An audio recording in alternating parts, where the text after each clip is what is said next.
At time with Jordan. Is this mic on? The mic is live. Alright, we are ready to go. Footy talk. Alright. On the radio, let's talk footy. Yes, this is AI. Keen to get started. Pump those ratings up high. Don't forget to like and subscribe. Alrighty guys, we've made it. We're up to the last season preview for season 2025 in the AFL. So we've made it. Gold Coast Suns, sorry you're last, but that's just the way the fixture drew out. And I was doing it in that order in the end. I know I said to start alphabetically, but time got the best of me and thought it'd be just easy to do it based on who plays when. So, Gold Coast. How'd they go last year? Let's go through that. Let's go through their ins and outs. And then get stuck into some of the expectations I have into the year. Give a few players to watch for them, and then finish off with giving my ladder projections on where I think they'll probably end up for the year. So, with that being said, let's get into it.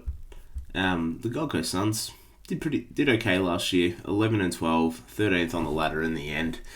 In what was Dimmer's first year on the Gold Coast, it was more of the same from them after a lot of hype early on in his tenure about the like how he's going to shift the club, take the next leap, and it was a little bit of the same. I think that I think they probably performed a little bit better under Dimmer, but whether that's due to him or just natural progression of the players, I think it's probably a combination of both. I think they probably took a little bit of a step back in terms of shifting their game plan a little bit from what obviously under the new coach, but also I think just the general development of those young group of players probably helped them as well. But I think that the narrative around their season was quickly shifted to the form away from home, and everyone was sort of wondering if they are going to ever win a game from home again. So that definitely took front of mind for a while. I think there was a chance for them to potentially sneak into the finals at some points, but when you go 2-9 away from home, you're probably not gonna be able to convert on that front. But I think Tuke Miller, again, missing time was an important stretch for Gold Coast. Really sucked for them. He was, still probably their most consistent mid, despite the continued improvement of, Noah Anderson, Matt Rowell, and Sam Flanders as well. And, I think that they unearthed an absolute gun down back as well. And Bodie Ewland, he's just amazing. But, it wasn't just him. I spoke a little bit on the pod last year. He was one of my Secret Star Society inductees. So I'm keen to keep an eye on him into this year as well, but he was just a cog in what was a really, really strong defence last year. They led the league in percentage loss of one-on-ones. They were second in spoils, first in intercept possessions, first in intercept marks, and more generally were the third team in the league at scoring from turnovers. So when they did win out defensively, they definitely made you pay. So all really good. Sort of like banners to hang your hat on if you're the Gold Coast Suns going into last year. It was a very strong performance from their defense in the end. So I guess that's something they're going to try and emulate this year, and we'll see if they're able to do it or not. But getting into this year, let's go through the ins and outs for the Suns. Coming into the team, we had Cooper Bell, Asher Eastham, Zach Evans, Lockie Goldwyn. Elliot Himmelberg came across from Adelaide as a free agent. Ben Jepson, Max Noble, Leo Lombard, the 9th pick overall through their academy. Johnny Noble as well, and Dan Rioli. So, some solid ins there. Going out of the team was Rory Atkins, traded to Port Adelaide. Sandy Brock, Levi Casbolt retired. Sam Day was delisted. Brandon Ellis retired. Oscar Folkard delisted. Jack Lukosius, of course, heading over to Port. Darcy McPherson delisted, who's been on the list for quite a while now. So, unfortunately for Darcy, didn't get a contract. And then finish off the outs with Jack Marnie, Huego Oi, Will Rowlands, and James Sidus. So, few ins and outs there. I think obviously the main ones coming into the team are, I think Elliot Himmelberg actually played in the preseason as well, so he might be one to watch as a bit of a Sam Day replacement, a bit of a depth piece for them heading into the year. So him, and then John Noble as well coming up from the Pies. I've liked him at times at the Pies. I don't necessarily know if he's going to get a game consistently on the Gold Coast, but if he's able to crack he's another player that's probably like a good depth player for the Gold Coast Suns. I think that they have a good enough back line and have some really, strong rebounding defenders back there as well. So I don't know whether he's going to necessarily get a consistent look, especially with the addition of Dan Rioli, if the plan is to play him down back as well. So yeah, it's a pretty stacked back line. I don't even know, I don't know if Dan Rioli would necessarily, walk into that back line himself. So yeah, I'll speak a little bit about that trade in a second as well, the Dan Rioli one, and just how the Suns have sort of developed their academy and how well they have as well. So you know what, let's just start there. I think let's get into that sort of, I don't know if it's necessarily a part of the expectations part, more just a tangent in general, but yeah, just on the Suns and their academy, there's been a fair bit of talk about, from the Saints CEO is not happy with it, Kane Corns hasn't been happy or has been warning people about it, but about how much talent they're being sort of, quote unquote, gifted through the academy, and that's probably a discussion, for another day about that, but with regards to the media's perspective on it. But the bottom line is that these guys still need to get a game and perform. Like, there's only 22 spots at the end of the day, and guys like Jake Rogers, Leo Lombard, Ethan Reed, all these guys that are coming through from their academy, and Bodie Hewland as well is another one, and his brother's coming through this year. As talented as they seem, at the end of the day, they're just 18-year-old kids, and they've still got to earn their spots in the team. So they're not shoo-ins necessarily, and everyone's an AFL player.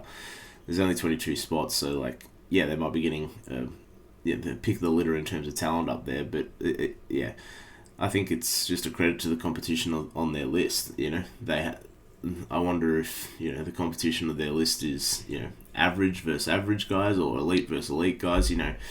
That's still going to play out. You don't necessarily know how good these kids are going to be, but it's still it's going to ultimately be a credit to the level of competition on their list, is what I'm trying to say, I guess. But but what it has allowed them to do, the success of their academy, is sort of treat value of commodities around the league at a different level to other teams, and they've been able to offload assets at a lower value, i.e. it doesn't mean as much to them. You see them giving Geelong pick 6 a few years ago plus Bose just to get off his contract, something that I think that the AFL probably hasn't seen as much of, but because they've just treated picks and that so much at a higher value. But I think salary cap at the end of the day, when you have a squeeze that Gold Coast apparently had, I think that giving up pick 6, and if you're willing to do it, there's nothing wrong with that. It's just a bit of some of the other teams might see it as a little bit of a slap in the face, but you know what, if you've got a surplus of that sort of asset, then who cares? And we saw it again with them giving Richmond 2 first round picks for Dan Rioli. That's just a ridiculous over to pay for him, and I sort of discussed that in the Richmond segment, but that's the biggest haul in recent memory for an established player, and I'm no slight to Dan Rioli, but at the end of the day, he's a role player, right? At peak, he's not a star of the competition. He's a really good player. He's a best 22 guy for sure, premiership guy, but I still think it's crazy for him to be worth. I don't think anyone thinks that he's worth 2 first-round picks in a vacuum, and it was purely a situational thing or circumstantial thing where the Gold Coast have all these picks to just throw away, go and get whoever they want because they know that the rules of the academy are in their favour, which, good on them for having the utility to be able to treat these assets differently, and that's only possible because of how successful they've developed their academy, and I don't think it's their fault for,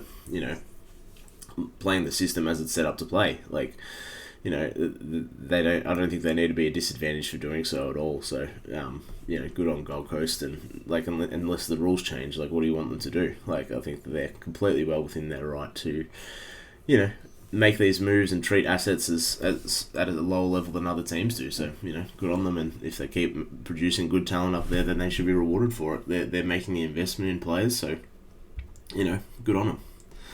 That's what I say anyway. So, anyway, let's get into sort of the expectations. And as I said at the top, their form away from home versus at home was, quite a big deal last year. And I sort of, expect that to equalise a bit, like everyone does, right? But I think that them being 2-9 away from home was the big talking point for them, and often was just put down to being this wild outlier. Like, how are they losing all these games? Like, surely they'll get one eventually, and obviously they did eventually. They ended up winning 2 away from home, but they also at home were just as big of an outlier. They went 9-3 in home matches, so obviously good teams tend to win more home games than they lose, which that might not equalise quite as much as the away side as the away ledger, but I think the expectation that the away wins will just normalise is fair, but by the same token, the home wins will as well, because only Sydney, Port Adelaide and GWS last year had a record that good, and in some cases it wasn't. They were a win or a loss behind Gold Coast's win rate at home. So, I think that those 3 teams in particular, all top 4 teams, were leaps and bounds better than Gold Coast were last year. I don't think anyone is under the impression that Gold Coast was on those guys' level, so I don't think that. I just don't think so. So I'm a bit gun shy on saying that they're undoubtedly going to improve this year, just because of the away record. I don't know if that's necessarily a narrative that's going to play out, but how are they going to improve? Like, is this young gun sort of core ready to actually take over? And I think we've been hearing about this group, how many picks they've had, how young and talented they are, but it feels like this is sort of the season where they either sort of show up or they're not going to be taken seriously. To me, I'm absolutely a fan of a lot of their players. I'm a massive Matt Rowell guy. I love the way he goes about it. Bodie Euland, obviously, I've talked about too. And I like Sam Flanders too. There's just a lot of guys on this team that are so talented and intrigue me.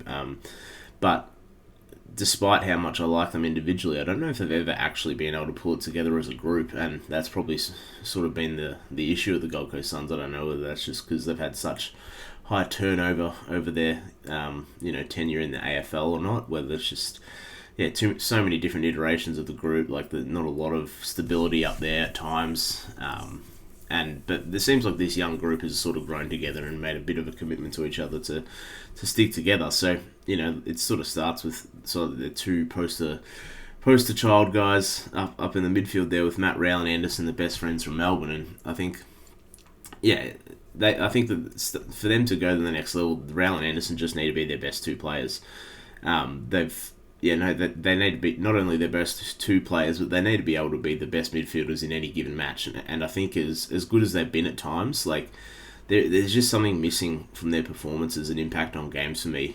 Rowell is elite in 2 areas. His stoppage and defensive work around the contest are absolutely elite, and Anderson, his ability to accumulate and then charge inside 50 and get involved in scores. All of those things are really good for Noah Anderson as well. But just despite their dominance in those respective areas, they were the 13th team in all sort of clearance metrics last year, 15th in scores from stoppage and 12th in scores from centre bounce. So they're not getting that drive from the midfield that you probably hope with those 2 guys being like your sort of driving force in there. And obviously Tuke Miller is a big part of that, and I still probably think he's just as good, if not better, than those guys right now. But if you've got those sort of names and that pedigree, I think you're wanting a bit more than being 13th in the league in your clearance metrics, 15th in scores from stoppage, and 12th in scores from centre bounce. So, as I said, they have the names and the pedigree, but the stats don't lie. They're well below average as a midfield as a whole, and their influence on the game outside of accumulating the ball and getting clearances, in Rowell's case at least, are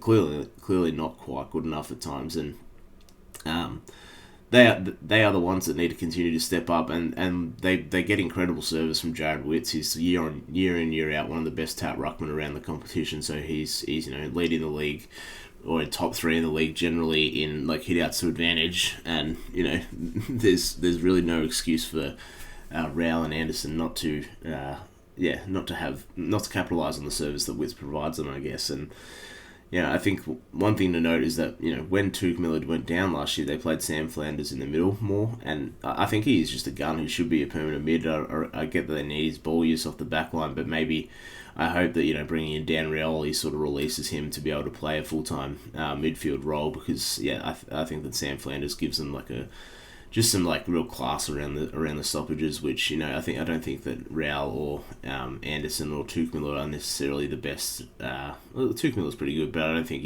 Rowell and Anderson in particular are elite by foot at the moment. So yeah, that's sort of my thoughts on the midfield, and I think that it's pretty clear those guys need to step up a bit this year, and I'm pretty excited to see if they do. I think they're obviously got the talent, so yeah, keen to keep an eye on the midfield this year for the Suns. And then in the forward line, they moved on from Jack Lukosius, and I think they needed to consolidate that, and now there's tarmac for Jed Walter to sort of cement his spot and provide weekly value. He was a first year player last year as a key forward. He absolutely looks physically ready, but yeah, keen for him and Max King to sort of work together this year, and I think that this is probably the weakest spot on the ground for them. Like, the midfield definitely has the upside, as I said, but I think the forward line is sort of their weak point at the moment, and the back line is just amazing. The mids are sort of solid with the upside that I spoke about to be great, but yeah, the forwards are a bit of a question mark for me. So I'll go through this exercise assuming that Jed Walter and Ben King are genuine number one and number two options, sort of like the Charlie and Harry down at Carlton, which I think that is going to hold true for the most part of the season. My worry is, do they have enough peripheral talent and small forward talent to help kick a winning score? Like, is Ben Ainsworth, Bailey Humphrey, Joel Jeffrey enough for this team with finals aspirations to kick a winning score? And when you compare them to the forward lines of the other top teams, especially their small forward stocks, I just don't think that. I think that they're off the mark a bit. They don't really have like a Tom Papley, Brent Daniels, Willie Rioli, Dylan Moore type of guy who's just capable of kicking 3-4 goals consistently, and can do so without the presence of, or without the domination of a key forward with them. So I think in theory it's probably Ben Ainsworth, and he's a good player, but he's been around long enough for us to sort of see his ceiling. And I think unless someone comes out of nowhere for them, it's a little bit similar to Carlton's forward line and the structure that they've gone with, where you've got the two big boys and not much else around it, and you're just hoping that they can sort of kick a winning score for you, which it can work, but I think that the game sort of progressed past the whole bomb it down the line and pray that your best tall forwards are just too good. I think defenses have gotten better and better, and I think that the ability for defenses to intercept unless the ball's coming in quick and fast on the lead for tall forwards is just too good at the moment. And I don't know if you can necessarily build a forward line or build a winning team around that sort of forward line. So I'm not saying it won't happen. They've definitely got they still have Jed Walter and Ben King, who are in theory a great sort of structure to build around, but it's just everything else around it I'm not really sold on at the moment. And I think Mac Andrew obviously could go down there at times, and he was a great story last year as well, and I'm excited to see sort of where he ends up playing. I think he obviously has the potential to be like that supercharged sort of swingman. That's why they paid him so much money to stay at the Gold Coast, and I think being able to play either end of the ground with great effect is going to be just an absolute pivotal point for the Suns this year. And I don't think he's a key position player himself necessarily, but rather I'd prefer him in that third tall release valve sort of option at either end. I really like him down back to complement Sam Collins and Charlie Ballard. They're both just elite key position defenders, and I spoke sort of about how good their defense was last year and at the top of the show, and the only thing that I think they can sort of improve on realistically is their rebound 50 rate. Everything else was as I said, they were honestly probably one of the best defenses, if not the best defense in the league from a statistical perspective at least. So it's a bit nitpicky on my end to say if they could just increase their rebound 50 rate, then that'd be sick. But it's one thing that it sort of leads to them being able to be an even stronger defense. So that's sort of why I'm bringing it up. And you've got to find something to call them out on, I guess, a little bit. But if they're able to find someone down back that can really launch for them and repel entries at a greater rate, and I think that that's sort of, I imagine that's why they brought in Dan Rioli and John Noble to a lesser degree to do, is then they're going to be an even better defense. So seeing that's one of their weaker points, and they've really targeted that in the offseason, I do completely understand the Dan Rioli move, and it's a really good move in my book. So I'm pretty like. I think the Suns, everyone knows they've got a fair bit of upside and stuff, so I'm keen to see like how it sort of shakes out for them this year. I think the upside's there. Whether they hit it is another thing for me. And let's get into some of the players to watch. And to start off, I'm going to go with Ethan Reed. So he's one of the academy got one of the guys that's come through the academy for them, and he's just a massive ruckman with ground level forward capabilities as well. So he could be a bit of a Sam Darcy light in my view, and is an interesting one to see how he develops behind Witts and as that third tall option in the forward line. And I mean third tall is in like he's not a primary key forward in the same way that Jed Walter or Max Banking are. But yeah, I think that he has the ability to sort of be like that Sam Darcy type of player where he's just massive, he's nimble, he can do things that smaller guys can do as well. So again, I don't love having three massive guys in the forward line. I think I'd be interested to see how that sort of plays out and whether there's another one of them sort of falls out of favour a bit, but maybe with the lack of small options, that's just the way that they've got to go this year. And keen to keep an eye on Ethan Reed and his development. Bailey Humphrey is the other one for me. I think he took maybe a slight step back last year. So I'm keen to see him rebound and see if he finds his form again. He's the type of mid-forward sized combo player that teams covet these days. Spoke a lot about the Lions and the amount of guys that they have that go through those positions and they benchmark themselves on. So I think that Bailey Humphrey showed a lot of X factor in his first year, but just couldn't do it to the same degree in year two. As I've said this a few times on the pod, but development is absolutely not linear for young players. So I'll be keeping an eye on him to potentially break out this year as well. So I think that they want to play him through the midfield a bit as well. So I think that's the more guys that you have to play through the midfield and forward line, I think the better in the AFL at the moment, and he's absolutely in that mould. So keen to see if he can take a leap again this year.